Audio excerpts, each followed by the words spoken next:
qual que foi o melhor e o pior local onde você se hospedou? Cara, o pior local é o seguinte. Eu fiz aquela viagem que quando você vai pra Amazônia, é a viagem de quem mora na Amazônia sabe mais do que isso, que é viajar de barco pela Amazônia. Então eu fui de Belém do Pará, eu fui pra Manaus, e de Manaus fui seguindo o Rio Amazonas até entrar na Colômbia. Eu quero pular essa parte que não é o pior lugar, mas vou contar como funciona pra você viajar de barco aqui no Brasil, lá na Amazônia. Você compra uma rede, compra a passagem e vai pro barco. Lá tem os ganchos, você pendura sua rede e fica uma semana ali. Olha só. Porque a viagem de Belém a Manaus, por exemplo, ela leva uma semana. Você vai ter no meio do caminho, só vai parar em Santarém, que é onde fica o Alter do Chão, um dos lugares mais lindos que existe no Brasil. E você passa 7 dias viajando. Depois, se você quiser seguir viagem, você pode continuar. Você pode ir pro Acre, pode subir pra Colômbia, você pode sair ali pelo Rio Amazonas. Eu fui seguindo o Rio Amazonas até o Alto Solimões, que é uma das regiões mais pobres do mundo, um dos IDHs mais baixos do mundo, e também a região onde tem ali os indígenas isolados, né? A maioria das aldeias isoladas estão ali no Alto Solimões. Então, para você fazer essas viagens, você tem que comprar a sua rede, paga lá a passagem, que já tá incluso as refeições, o café da manhã, almoço e janta. E então, do Brasil até a Colômbia eu fui desse jeito. Da Colômbia eu resolvi ir pro Peru. Depois que eu já tinha conhecido alguns lugares lá na Colômbia, eu resolvi ir pro Peru porque eu queria ir pra Machu Picchu. E a Amazônia não pertence só a nós, né? A Amazônia, ela entra na Guiana Francesa, no Suriname, na Colômbia, no Peru, na Bolívia. Venezuela. Então, assim, eu fui tudo pela Amazônia, da Colômbia pro Peru. E aí, cada vez, eu passei quase 3 meses viajando de barco, sabe? Eu não aguentava mais viajar de barco. O último barco que eu peguei foi é caro os barcos? Cara, não, pior que não é caro. Eu me lembro que a época, isso, alguns anos atrás, lá de Belém a Manaus, por exemplo, foi uma faixa de 200, 250 reais, com refeição. E o mesmo preço de Manaus a Letícia, que é a cidade fronteiriça com a Colômbia, que é também o mesmo valor ali, incluso refeição, um preço bom. Porque você tá levando em conta que você tá hospedando, se alimentando e ainda fazendo um turismo, mas é um turismo forçado, porque quem mora lá não é turístico isso, é a única opção de transporte, sabe? Não é muito bonito. Mas vamos lá pro Peru. Daí eu tava na cidade de Iquitos, que é uma cidade muito conhecida lá no Peru, é uma capital amazônica do Peru. E tava viajando pra Pucallpa, que é essa rota, o Che Guevara percorreu tudo lá naquele livro dele, lá tá também, no filme, eles contam lá.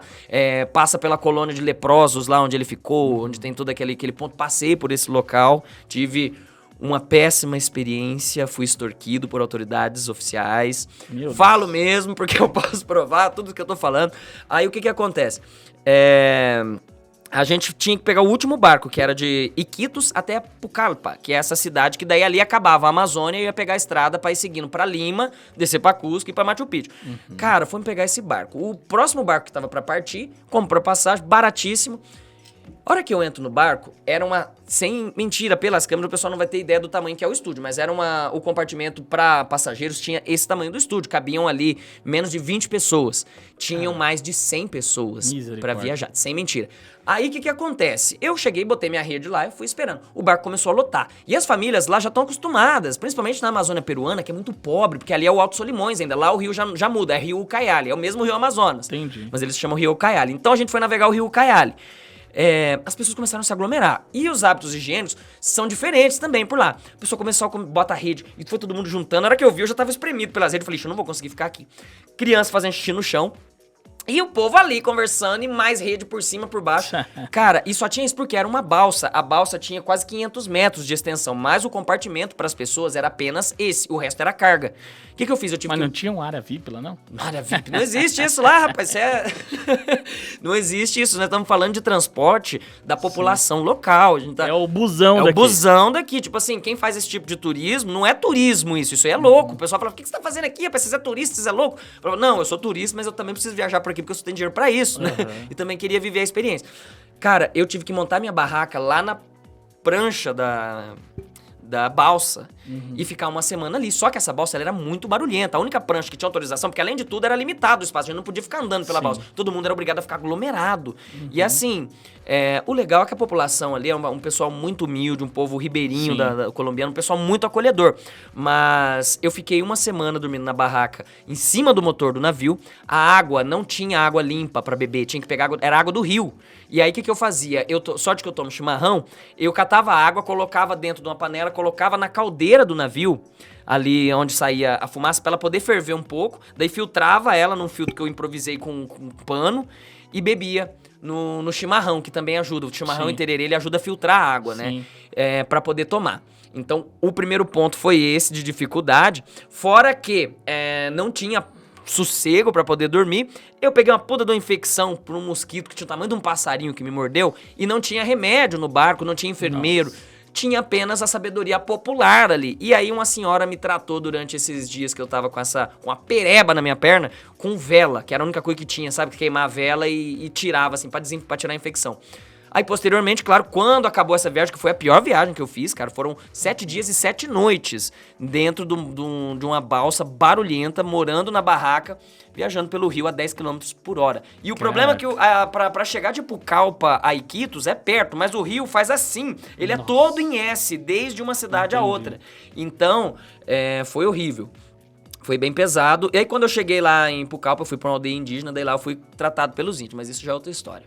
Tá certo. Mas e onde foi a área VIP? Onde você ficou melhor hospedado, assim, durante essa aventura? Cara, Você falou, nossa, tô me achando aqui agora. 2 pontos. Primeiro, a aldeia indígena na selva amazônica, eu fiquei numa tribo da etnia Shipibo, e rústico, e achei aquilo fantástico, como que o povo da floresta, eles têm uma visão sobre o mundo e uma conexão mesmo com a terra que é diferente, assim, de qualquer outra coisa, sabe? Então aquilo me destacou muito.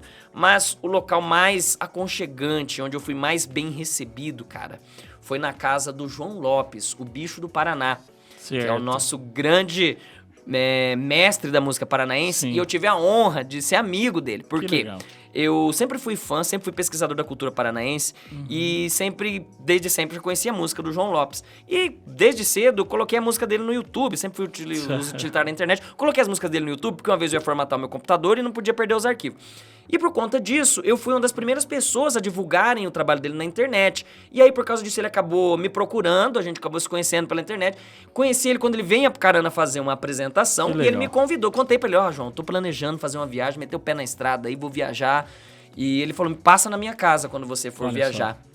E aí eu fui, cara. Cheguei, ele morava ali, a esposa dele mora lá ainda, né, a Carminha. Eles moravam ali em Contenda, ali na região metropolitana de Curitiba. Olha É uma só. região próxima ali do Caminho do Vinho, sabe? Uma região muito Sim, bonita, cheia sim. de propriedades rurais. E eu cheguei lá no meio da noite, debaixo de chuva, desci do ônibus no lugar errado.